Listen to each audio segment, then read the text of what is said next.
Hello, everyone, and welcome to our inaugural Meltzer Lippe podcast. I am David Heymann, the managing partner at Meltzer Lippe, a full-service law firm with offices on Long Island, New York City, and South Florida. A few housekeeping items.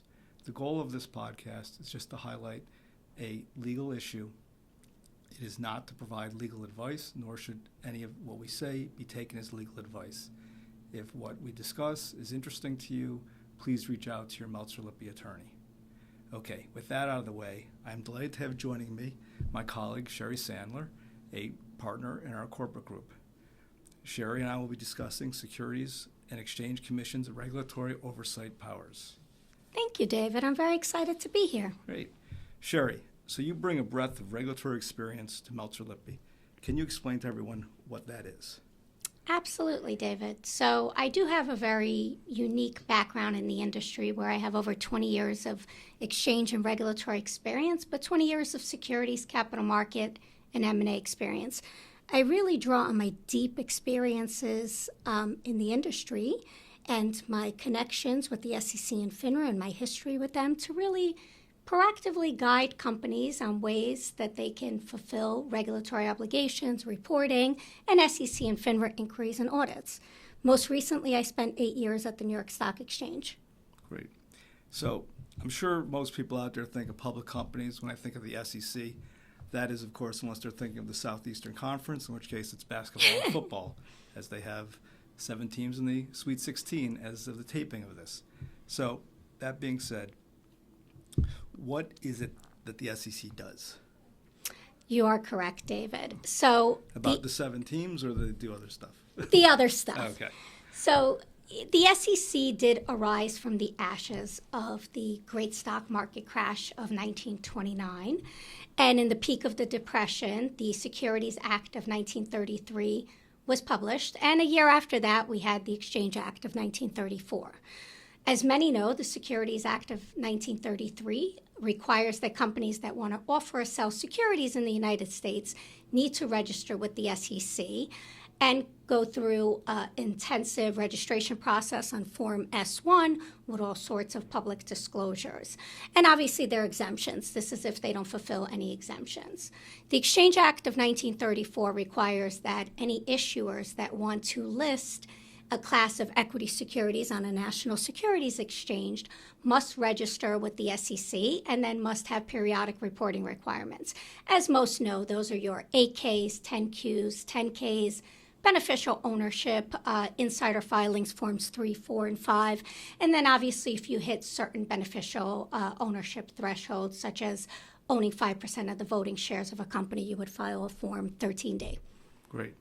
And there's other forms as well than the S1 for registrations. As you become more mature, you can do an S3, or for REITs, it's an S11.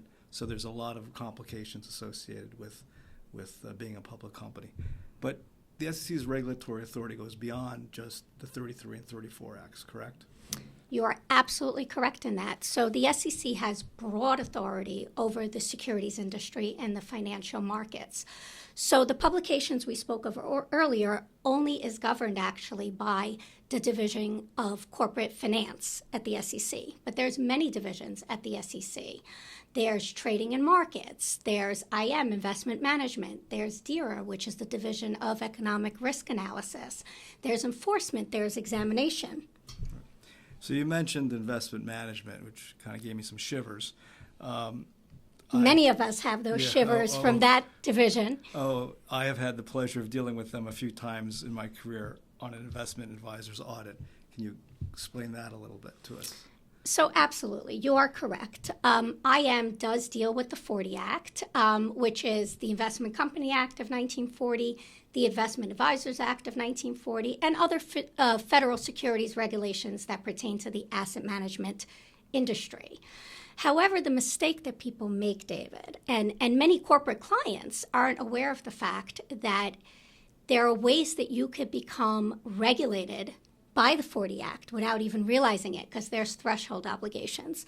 So for instance, the Act defines an investment company as an issuer that's in the business of investing, reinvesting, owning, holding, or trading securities. And they need to own or look to acquire. That's kind of the key terms right there. Look to acquire 40% of the security interests, or the 40% of the value of the security interests of the company's assets overall on an unconsolidated basis. As you can imagine, many that even do a simple private equity or merger transaction could actually hit certain thresholds and inadvertently become subject to the 40 Act. And at that point, they would need to file a Form ADV, as many of us know are quite a fun form, not the form itself, but the amendments there too that need to be made, and the yearly amendments, which I'm going through for many of my clients at the moment. But what people also need to realize is that the 40 Act doesn't just deal with investment companies. It regulates private equity funds, hedge funds, even holding companies, David. So we could have a whole separate podcast on the 40 Act, and I promise you one if you'd like one. But really, I think what's critical to remember for our clients is that they should always turn to an attorney, even if they think it's a simple fund they're forming or an investment in a fund or a joint venture even, because you can inadvertently become regulated by the 40 Act. And of course, there are exemptions to the 40 Act that we could speak about at a separate podcast, depending on size and activities and the structure of the company. Oh, yeah, we could do a whole session just on the 40 Act. I mean, you mentioned securities. People think securities, I'm not buying a stock. Well, securities can be a lot more than just stock. But again, that's for another date and time. Absolutely. So the SEC oversees public companies. It oversees investment advisors and investment managers. What else does it do? So, as mentioned earlier, the SEC has broad authority over the financial markets. The next biggest division, I guess, that I deal with mostly on a daily basis would probably be the Division of Trading and Markets, which governs all market participants. So that would be your broker-dealers, that would be all your SROs, whether they're exchanges, FINRA, clearing agencies, those would all be considered SROs. And SROs are self-regulatory organizations. These are organizations that are professional organizations that are not affiliated with a government branch. But what they really do is they establish their own standards for how their members need to conduct business. They monitor how their members conduct business, and the key takeaway is that they also enforce their own rules and regulations. So that's why exchanges are SROs. They're governed by the SEC, but they also enforce their own rules on their members. So, all of the exchanges out there are self-regulatory organizations, but you also have professional entities such as the American Dental Association. That's an SRO. FINRA is an SRO. Many people think that FINRA is actually a government branch or a government agency, but it's not. While FINRA does have regulatory oversight, it is not a branch of the government. So really, who oversees FINRA is the SEC. But FINRA is the one that oversees all broker-dealers. All broker-dealers must be licensed with FINRA. They regulate them. They have to be registered with FINRA. So for broker-dealers, it's really the SEC on top that regulates all broker-dealers and regulates FINRA, and then FINRA that regulates directly the broker-dealers as well. Okay, so you just mentioned broker-dealers, and I know I get a lot of questions from clients about, hey, I'm doing this. Am I a broker-dealer? Am I a broker or a dealer? So can you shed some light on that or address that for a couple minutes? Absolutely. That's the biggest question for all clients, whether you're a broker-dealer or maybe just a finder. So a broker-dealer is a financial entity that trades securities either on behalf of a client or on behalf of itself. So you're acting as a broker or an agent when you're trading securities or executing orders on behalf of a client, and you're a dealer or a principal when you're trading on behalf of yourself or for your own account. There are thousands of broker-dealers out there, and mostly they're divided in two categories. You have wirehouses, where broker-dealers are selling their own products, and you have independent broker-dealers, which are pretty much, selling products from other sources, not just their own products. Obviously, to be registered as a broker-dealer, you have to file a Form BD with the SEC. This is where the SEC comes in, and you have amendments to that, just like that Form ADV we spoke of earlier. And you need to become licensed with FINRA independently and become a member of FINRA as well. Okay. And I guess the key takeaway that you asked me about is whether your dealings are considered to rise to the level of a broker-dealer or just a finder per se. And that's so important to all of our deal makers out there, all of our capital markets raisers, all of those entities that even just employ finders and their legal and financial advisors, obviously, because there's a lot of legal and business consequences to be acting as an unregistered broker-dealer. Besides for the fact that you would just have your typical cease and desist orders, you could have civil penalties, criminal penalties, and of course rescission by investors as well. Right, so that's going to be a facts and circumstances type analysis and these one-off type questions that we tend to get. You know, if somebody's looking to raise capital, they ask somebody to, you know, maybe go get them a loan, and all of a sudden they're getting raising equity as well. You know, am I a broker-dealer?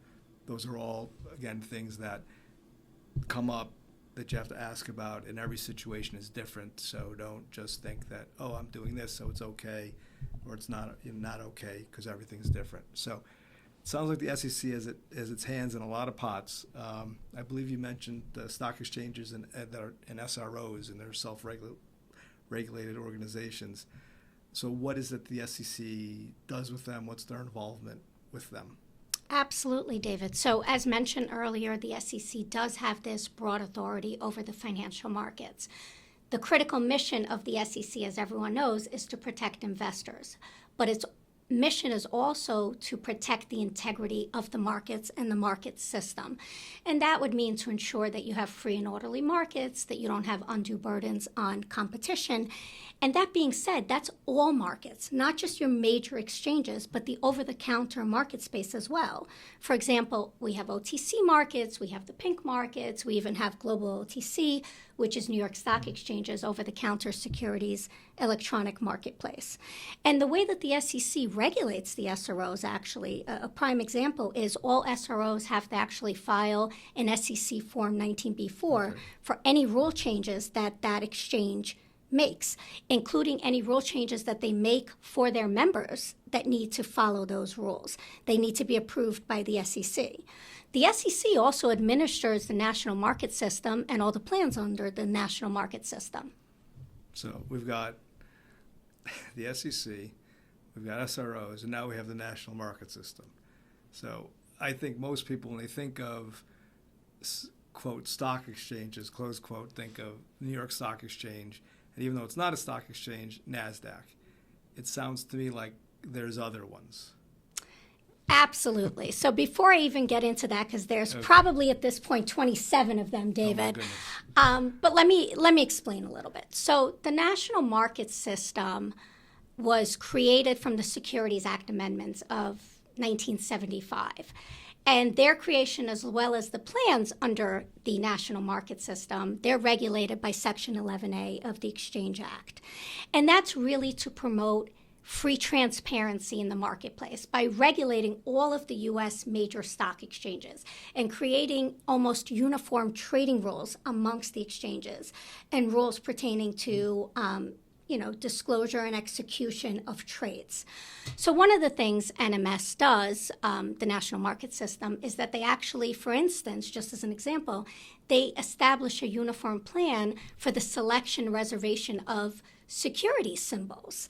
So if you can imagine, X, Y, and Z company has a ticker symbol in the New York Stock Exchange. Imagine if we didn't have this NMS rule in place, you could have the same ticker symbol on NASDAQ that would represent a different company. This way we have uniformity. So if X, Y, and Z is the ticker symbol on New York Stock Exchange, you're not going to have another company on another exchange that has the same ticker symbol. Likewise, if you're doing a dual listing, which does happen, you could use the same ticker symbol on both exchanges. Because it's the same company, same security. Absolutely. Right. So once again, going back to what the national market system tries to do is to have uniformity across all the major U.S. exchanges. And then in 2005, the SEC also published Regulation NMS, which strengthens the rules of the NMS. It also took into account for new technologies, obviously in trading from 1975 to 2005. But one thing the NMS does is that it ensures that all of the SROs out there are part of all of the the national market system plans, and they have to all be part of that. And national market system plans, once again, is just like the 40 Act. We could have a whole separate podcast on all the different plans out there, and I sat on many of the committees, the operating committees for many of these plans when they were formed, working with different SROs, not just New York Stock Exchange, while I was at New York Stock Exchange. But just to give you one or two examples so that people understand what an NMS plan is, I think the one that mostly everyone out there knows about is the Consolidated Tape Association, which is the plan that establishes how you gather, process, and distribute stock quotes. And it's that ticker symbol that you see with the pricing of stock quotes on the bottom of this station. Absolutely. So that's the CTA. Okay. Then you have, for instance, limit up, limit down plan, which it's for extraordinary market volatility. So it regulates and puts in place market-wide limit up, limit down requirements that try to prevent individual NMS securities from trading outside of these specific pricing bands. So that's what that plan is. That's where you have like a wild swing that we've seen in the last 10 years or so. You might see a wild swing in the stock. And you could halt securities on one exchange or across all exchanges. Absolutely. Another, I guess, last example I'll throw out there that probably most people know about are Rule 605 NMS plan. And that requires all market centers and all exchanges to publish on a monthly basis to the public electronic monthly execution reports, which in them have uniform statistical measurements pertaining to execution quality of that particular exchange. So those are just, examples. But to kind of answer your question, going back to the 27 exchanges, yes, there is a lot more out there than New York Stock Exchange and NASDAQ. Those are the two biggest exchanges out there, I guess, that people know about. But we need to remember one thing, David. So both the New York Stock Exchange and NASDAQ own several exchanges. So for instance, New York Stock Exchange owns 5 equity exchanges and 2 options exchanges. They now own what used to be National Stock Exchange and Chicago Stock Exchange. They've taken them over. NASDAQ, I think, is up to 6 exchanges that they own now. And then there's also MIAX Global Exchange, Inc., and CBOE Exchange, Inc., that owns several exchanges each. Okay. But that's what we've seen in history and over time is exchanges have been consolidating, merging, acquiring each other. But yes, I think we're up to 27. The latest one that was approved on their Form 1, which is the registration statement that you file with the SEC and have to get approved to become a national securities exchange under Section 6 of the Exchange Act. But that was 24X Exchange. And interestingly enough, that's the only exchange that actually was allowing for 23 hours of trading during a work week. And we have a new exchange that just sleep. Absolutely. And we have a new exchange that just filed, I think it was the end of January, they just filed their Form 1, Texas Stock Exchange. So we'll be up to 28 soon. But really one thing to remember is there are all these exchanges out there, and people do really only think of New York Stock Exchange or NASDAQ. But there are different exchanges. They have different missions. They actually have different listing criteria, different continued listing criteria. They do tend to go after certain companies like, I guess it's known in the industry that the tech companies tend to list more in NASDAQ, and I shouldn't say that coming from the New York Stock Exchange because in the last few years, competition has gotten very fierce between exchanges, and there have been many tech companies that people would have thought were going to list on NASDAQ that turned and listed at New York Stock Exchange. But there are certain exchanges designated to have certain criteria that other exchanges don't. One that really comes to mind is Long-Term Stock Exchange, LTSE. And the reason I bring that one up is that it's a little bit different than the other exchanges. It was actually designed specifically to promote long-term value creation for companies, rather than what most of the other exchanges look at, which is really promoting short-term gains or gains in stock prices. And that really brings pluses for one set of stakeholders, which are shareholders. Right. So if you're just having worked with public companies, if the thought process of the investor is this is a long-term investment, the management, the directors, the C-suite officers aren't necessarily going to make decisions for, oh my goodness, my stock's down this month, what can we do to prop it up? So it takes that pressure away, I would guess. Absolutely. And part of LTSC's mission and part of its requirements, actually, to be listed on LTSCs, you have to have guidelines and principles in place that really promote the interests of other stakeholders, whether those be your creditors, your employees. That's not something that happens on other exchanges. Cool. So that's, just an example of how we have so many exchanges out there. All right. So I think we covered a whole lot today, Sherry, and we could keep going because I think every time you said something, it raised another thought in my head, but we'll spare our listeners. So I thank you so much for your insightful information, and looking forward to having you join me again to talk about the 40 Act and some of these other aspects. So if you have any questions about what we discussed, please reach out to Sherry or anybody else here at the firm. I thank you all for watching, listening. Have a wonderful day. And if you are interested in any topics, please reach out to us, and we can address them in a future podcast. And last but not least, go Bills.